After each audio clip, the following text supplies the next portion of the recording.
অবৈধ অনুপ্রবেশকারী কংগ্রেসেই বনাইছে টি ভোটৰ যিটো সৃষ্টি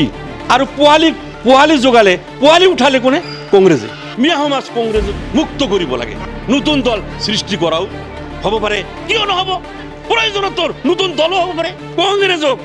মিয়া সমাজে সম্পূৰ্ণৰূপে তাৎক্ষণিকভাৱে এক মুহূৰ্ত সময় পলম নকৰাকৈ কংগ্ৰেছ বয়কট কৰিব লাগে কংগ্ৰেছ মিয়া সমাজৰ পৰা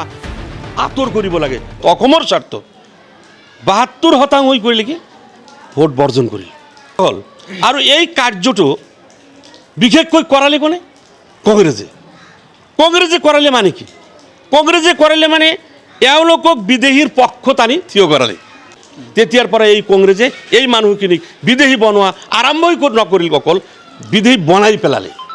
যিটো অবৈধ অনুপ্ৰৱেশকাৰী তাৰ চিনাক্তকৰণ আইন মুছলমানৰ ৰক্ষা কবচ কৈ এওঁলোকক ভয় দেখুৱাই তেওঁলোকৰ ভোট লোৱাৰ যিটো অপকৌশল অৱলম্বন কৰি এই গোটেই মুছলিম সমাজটোক অবৈধ অনুপ্ৰৱেশকাৰী কংগ্ৰেছেই বনাইছে টি ভোটৰ যিটো সৃষ্টি আৰু পোৱালি যোগালে পোৱালি উঠালে কোনে কংগ্ৰেছে ডিটেনশ্যন কেম্প কোনে বনালে কংগ্ৰেছে আৰু ডিটেনশ্যন কেম্পৰ কামবিলাক কোনে কৰিলে এই মিয়াই এতিয়া সেই ডিটেনশ্যন কেম্পত ডি ভোটাৰৰ নামত যিটো অত্যাচাৰ চলিছে সেই অত্যাচাৰৰ মূল নায়ক বা ডিটেনশ্যন কেম্পৰ মূল নায়ক কোন আছিল কংগ্ৰেছে আছিল তো গতিকে সেই কংগ্ৰেছেই সেই ব্যৱস্থাপনা কৰি পেলাই তাত অমানৱীয় অত্যাচাৰ হ'ব বুলি ভয় দেখুৱাই ডিৰ নামতেই হওক ডিটেনশ্যন কেম্পৰ নামতেই হওক অমানৱীয় অত্যাচাৰ তাত সংগঠিত হোৱাৰ সম্ভাৱনা নিশ্চিত আৰু সেই ভয় দেখুৱাইও তেতিয়াও কংগ্ৰেছৰ আমাৰ মুছলিম নেতৃত্বই মিয়া সমাজৰ পৰা ভোট লৈছে অসমৰ মুছলমান সংখ্যালঘু নহয় কিন্তু এই সংখ্যালঘু কৈ আজিও সেই সংখ্যালঘুৰ মাজত ৫৫ লাখ বাংলাদেশী থকা বুলি গৃহ দপ্তৰ ৰাজ্যিক গৃহ দপ্তৰ কেন্দ্ৰীয় চোৰাংচোৱা বিভাগ ৰাজ্যপাল আদি কৰি মুখ্যমন্ত্ৰীয়ে এই ৫৫ লাখলৈকে বাংলাদেশী সংখ্যালঘুৰ মাজত থকা বুলি এইটোও প্ৰতিষ্ঠিত কৰি গৈছে এই কংগ্ৰেছেই যাৰ কাৰণে কংগ্ৰেছক মই ইয়াতে কৈ লওঁ কথাটো কংগ্ৰেছক